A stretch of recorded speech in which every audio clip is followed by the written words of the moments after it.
Hey மக்களே, welcome to Charlene's cooking and baking. இன்றைக்கி mango yoghurt செய்ய போகிறோம். லஸ்ஸி மாதிரி செம்ம டேஸ்ட்டாக இருக்கும். அதுக்கு ஒரு கப் கட் மேங்கோஸ் இந்த மாதிரி தோல் எடுத்துகிட்டு க்யூபாக கட் பண்ணிக்கலாம். அதை மிக்ஸி ஜாரில் சேர்த்துக்கலாம். மிக்ஸி ஜாரில் சேர்த்த பிறகு பியூரியாக அரைச்சிக்கலாம். இது கூட இதுக்கு இனிப்பு தர்றதுக்காக ஒரு அரை கப் சர்க்கரை எடுத்துருக்கேன். மாம்பழம் நல்லா இனிப்பாக இருந்ததுன்னா சர்க்கரையை கம்மி பண்ணிக்கோங்க. சப்போஸ் இனிப்பு கம்மியாக இருந்ததுன்னா கூட கொஞ்சம் சர்க்கரை கூட போட்டுக்கலாம். உங்கள் டேஸ்ட்டுக்கு ஏற்ற மாதிரி அட்ஜஸ்ட் பண்ணிக்கோங்க. இந்த டிஷ்ஷுக்கு ஒரு அரை கப் தயிர் வேணும். அதை இந்த மாதிரி ஒரு கொலாண்டரில் ஒரு துணி போட்டு இந்த தண்ணியெல்லாம் ட்ரெயின் பண்ணிக்கலாம். கொஞ்சம் நேரம் வச்சு அந்த தண்ணியெல்லாம் ட்ரெயின் ஆகிரும். அப்போ திக்கு தயிர் கிடைக்கும். இதுக்கு ஒரு கப்பு வார்ம் மில்க் வேணும். லேசாக சூடாக இருந்தால் போதும். அதை இந்த மாம்பழம் இதோட சேர்த்துக்கலாம்.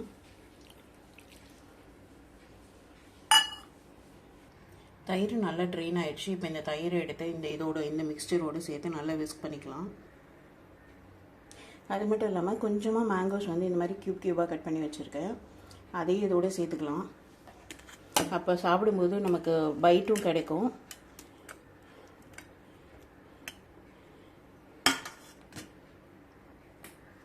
இப்போ இது எல்லாத்தையும் நல்லா கலந்து ஈவன் மிக்ஸ்சராக கலந்து விட்டுற வேண்டியதான்.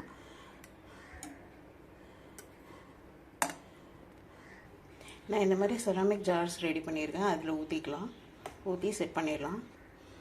அவ்வளோதாங்க, ரெடி ஆயிடுச்சு. இதை நம்ம மூடி ஒரு 8 hours அப்படியே ஃபர்மெண்ட் புளிக்க வச்சோன்னா 8 hours கழிச்சு சூப்பராக ரெடி ஆயிடும்.